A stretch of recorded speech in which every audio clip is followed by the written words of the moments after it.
G'day guys, and welcome to the Purebred Reds Adelaide United Fan TV. I'm your host Ellis Gelios, and tonight we are doing a preview show live outside Cooper Stadium, where of course we hope to be next week for our elimination final against, well, it looks like probably Wellington Phoenix, but we've got to get the job done of course tomorrow night away to Brisbane Roar in an Anzac Day afternoon game. As I say, I am outside Cooper Stadium. Hopefully this is where we'll be standing from a week from this point, where we're in a very good position to qualify to get that home elimination final. There's a lot to get through for this week's preview, all sorts of things going on, and a lot of exciting things to report on, so I'll get straight into it. We're going to start with the squads, and it is a amazingly exciting squad announcement from the club today. A very attacking team lined up to face the Roar tomorrow. 1:30 p.m. kickoff at Suncorp Stadium. I'm just going to read through the squads right now. So for Adelaide United, coming in is Diawara, and I'm not kidding about that. He has actually been named to appear against Brisbane Roar. Hopefully it's perhaps not the last time that we actually get to see him the last time that he's available. Hopefully we get to see him at home is what I'm getting at next week. Hopefully he doesn't do anything to himself tomorrow. Hopefully he doesn't have to play a huge role and we don't have to rely on him to get the win, but I speak no lies at all. Diawara has been named, as I'm sure most of you have heard. Nathan Constantopoulos also comes in, as well as Carlo Armiento and Apostolos Stamatolopoulos, who of course got a suspension a few weeks back against Wellington Phoenix.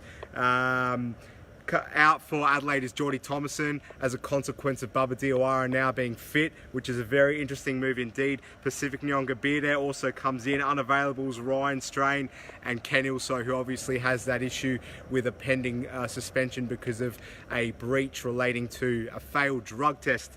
In for Brisbane's Luke De Vere, Jacob Pepper, Eric Bortiak out, Jay Barnett, and unavailables Dane Ingham, Daniel Bowles, former United player of course, Thomas Christensen, Brett Holman, Steph Mork, another former player who won a championship with us 2 seasons ago, as well as Jack Hingett, Connor O'Toole and Enrique, again another former United player who we'll speak more about later on. It's a very big occasion for Enrique, even though he's not going to be playing. Now, some quick stats and facts. So we've beaten Brisbane 19 times historically. They've beaten us 17 times, and there's been 19 draws. We've scored 54 goals against them, and against us they've scored 58. Just some real quick interesting facts to rattle off for you guys. So Brisbane Roar have lost 6 of their last 9 A-League matches at Suncorp Stadium. They've shipped 4 or more goals on 5 occasions during that run. We know that defence has been their Achilles heel for a very long period of time, essentially since December really. They've been shipping goals left, right and centre. For Adelaide United, they've failed to keep a clean sheet in 20 of their last 21 A-League games against Brisbane Roar. The Roar have conceded 6 more goals than any other team in the first half of Hyundai League matches this term. Only one side has bagged fewer goals in the opening 45 minutes than Adelaide United. However, that's Newcastle Jets with 12. Last time out, played right here behind me, was the classic 4-3 win against Brisbane. Hopefully more of the same tomorrow night. Now I'm going to get straight into the key components. There's a huge amount to get through. So we start with the question that I'd like to pose to you guys.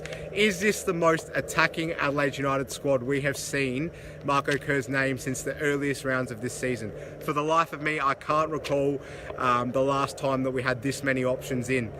It's felt like we've constantly been sort of robbing Peter to pay Paul all season, particularly in the sense of trying to get some attacking reinforcements in the squad. It doesn't look like it's going to be the case for the first time in a very, very long time. We look very well stocked to come up against a Brisbane side that has leaked a lot of goals this season. Lots of names in, of course. AP coming back after his 2 goals against Wellington is a very nice tonic, but obviously it's all about the fact that Bubba is fit again, as well as a whole host of other players that we have in the frame to play against the Roar. Now, the big news from Brisbane's point of view, of course, has been the amazing appointment of Robbie Fowler. It's fantastic for the league. Obviously, he's a former Perth Glory and North Queensland Fury player, as well as obviously a Liverpool legend, but he did have a stint here in Australia in the A-League. The concern really has been the fact that he's only ever had one season of coaching experience, and that was in Thailand with Muangthong United all the way back in 2011, 2012. However, I think for Brisbane, it's all about the fact that they've gotten a big fish to arrive at their club, a marquee manager, particularly at a time when the chips are really, really down. Their attendances have been a lot worse than ours this season. They've been getting a lot of 6s and 7s, but even a lot less than 6 recently, because the team just hasn't really been playing for anything. That leads into my next point, which is that unfortunately it doesn't bode well for us, because for the first time in such a long time, Brisbane Roar have everything to play for. Obviously Fowler coming back in, Fowler is going to be there, and the club have even incentivised fans further by giving the initiative for any fan that rocks up early to have the opportunity to actually meet Robbie Fowler. So you can expect that they're going to have quite the attendance out at Suncorp Stadium tomorrow. And like I say, players obviously now know who their manager's going to be from the Brisbane Roar camp. Fowler's not the kind of guy that's going to take any shit, and you know, they've been on the beach arguably since, I'd like to say since John Aloisi got sacked, but it even goes back to before John Aloisi got sacked. They have been absolutely abysmal for so long now. They've lost all sense of an identity. They are a million years away from what they were like under Ange Postecoglou all the way back in 2011, 2012, which feels like a century ago now, I'm sure, if you're a Brisbane Roar fan. But like I say, the fact that Robbie Fowler's coming in and is going to be in the stands watching tomorrow is really not good for us. Of course, the makeup of this game is that if we win, we secure 4th spot. If we draw, it means that Wellington Phoenix have to go away to Perth Glory and win. Now, you know, you can look at that from the perspective of it's Perth Glory, it's in Perth, it's a massive trip, it's one of the longest domestic trips any football team can make in the world.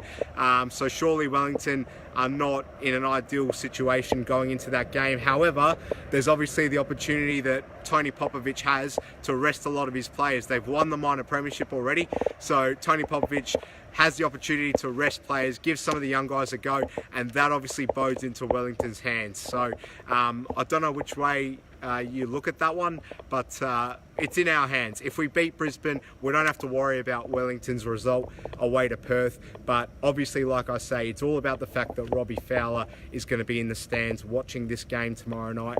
Roar against Adelaide. They're playing for so much, those players from Brisbane Roar's club, and it's just a really annoying time, unfortunately, for us to come up against them.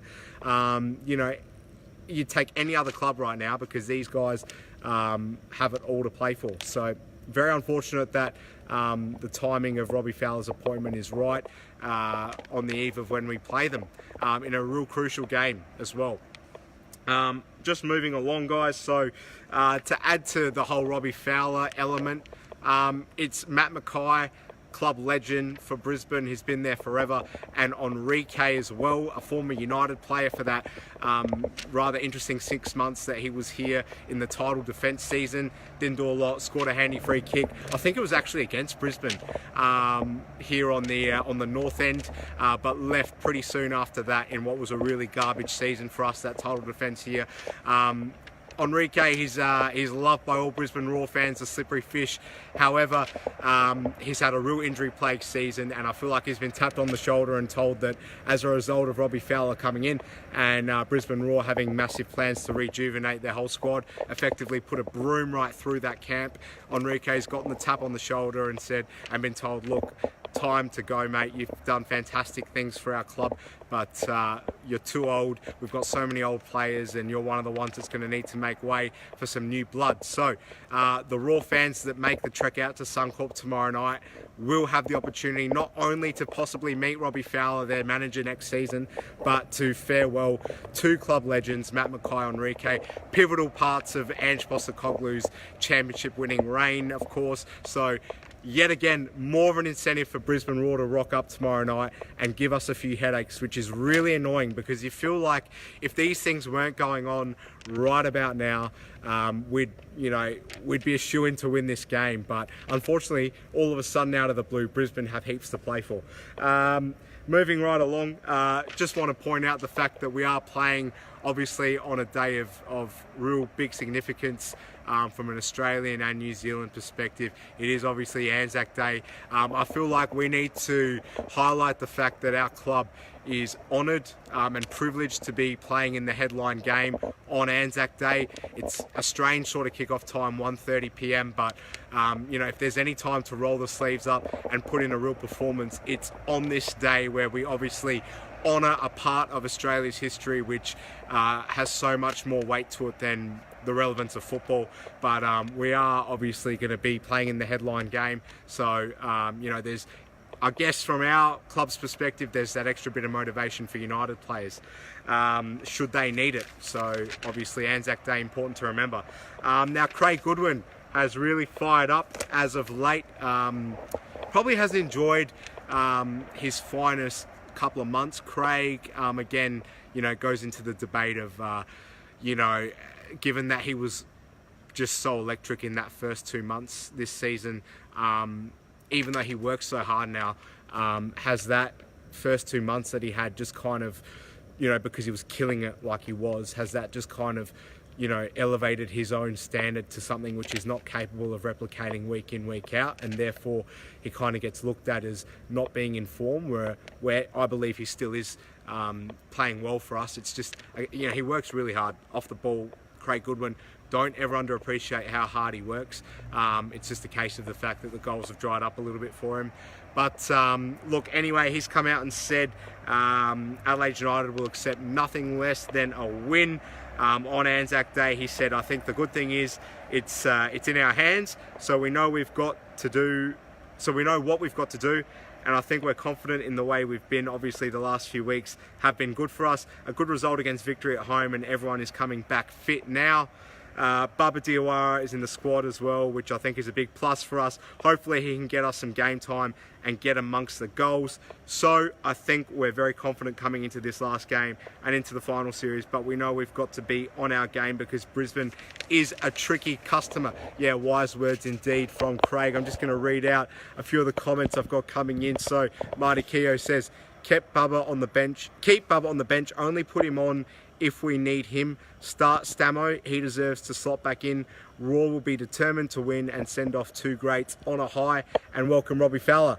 I feel we win 3-1 based on the players we have. Yeah, I can't disagree with any of that, Marty. I think you've basically echoed a lot of my own sentiments in this preview, and yeah, I firmly believe that we will win the game. It just might be a little bit more of a struggle than what we'd otherwise kind of want right now. Of course, it'd be great if we didn't have all this extra pressure on us and we could just go out, maybe rest a few of the guys, bring someone like Vince Leah back into the starting 11 and look towards an elimination final at Cooper Stadium next week. But unfortunately, that's not the way it goes, and we have to get over this hurdle. Dimitri Mitakidis says, who's pivotal for Adelaide to get the result? Well, Dimmy, I feel like it's all about AP.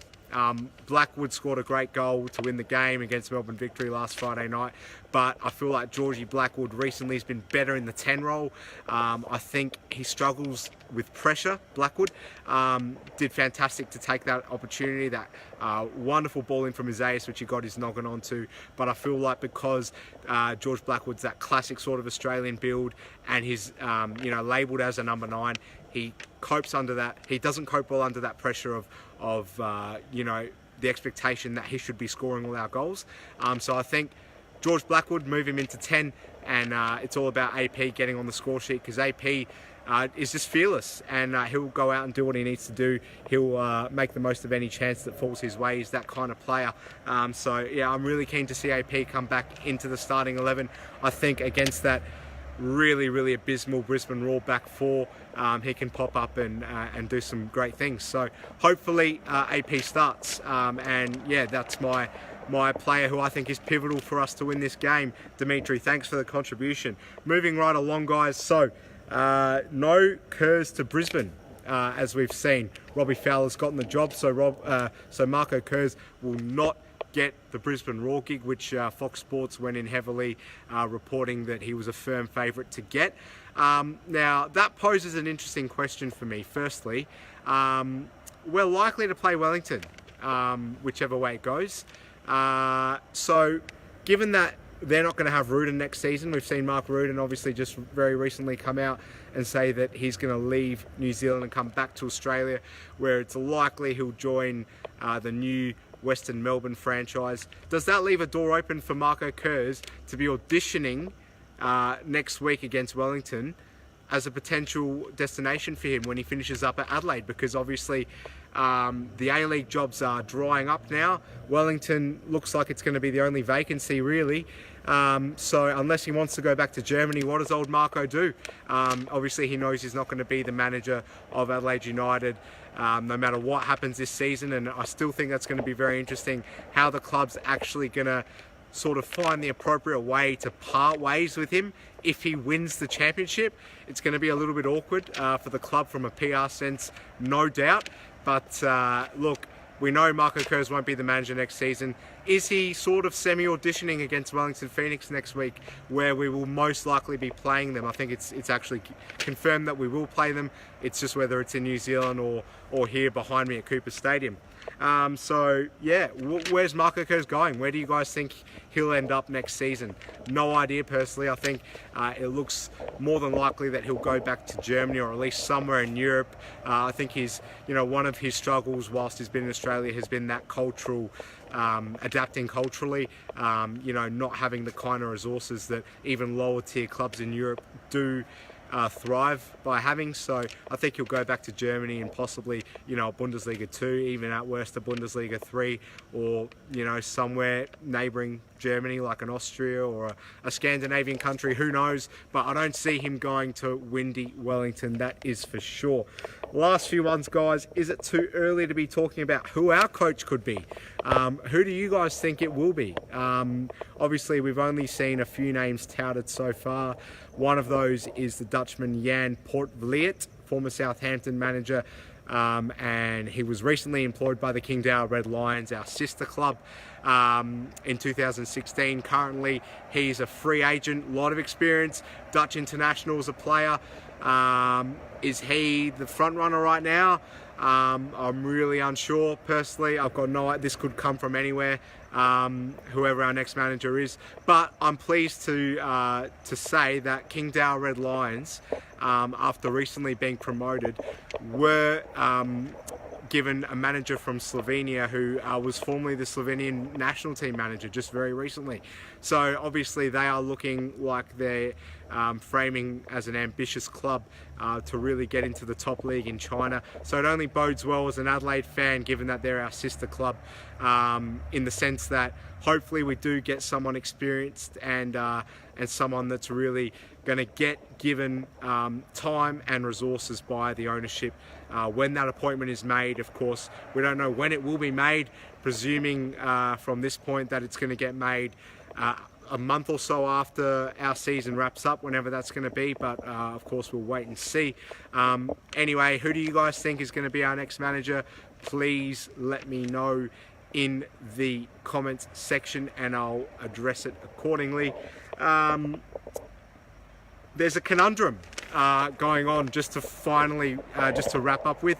Now, if we make the grand final, we can still, by the sheer weight of a miracle, make a grand final and host it. If we do, it means that it can't be at Adelaide Oval. So what do you guys make of that? Apparently the club has booked for Sunday, May the 4th. May the Force be with us if we're in the grand final on that day. The club has booked Cooper Stadium because there's a Crows game on that Sunday afternoon, and they've obviously got Adelaide Oval booked. So if there's going to be a grand final in Adelaide this season, it can't be at Adelaide Oval, which means obviously a drastically smaller attendance. However, you don't feel like it's going to be too much of an issue. We've hosted an Asian Champions League final at this venue behind me before, of course, about 11 or so years ago. So obviously, if we can host the premier event of Asian club football in our very own intimate Cooper Stadium, we're more than capable of hosting an A-League grand final here. The only annoying thing would be obviously the Adelaide media is going to tail the Crows on that day, and therefore it's going to be a little bit more of a tin pot event. But who cares? That's the way it is in Adelaide. Of course, we're always going to live in the shadow of Port and the Crows.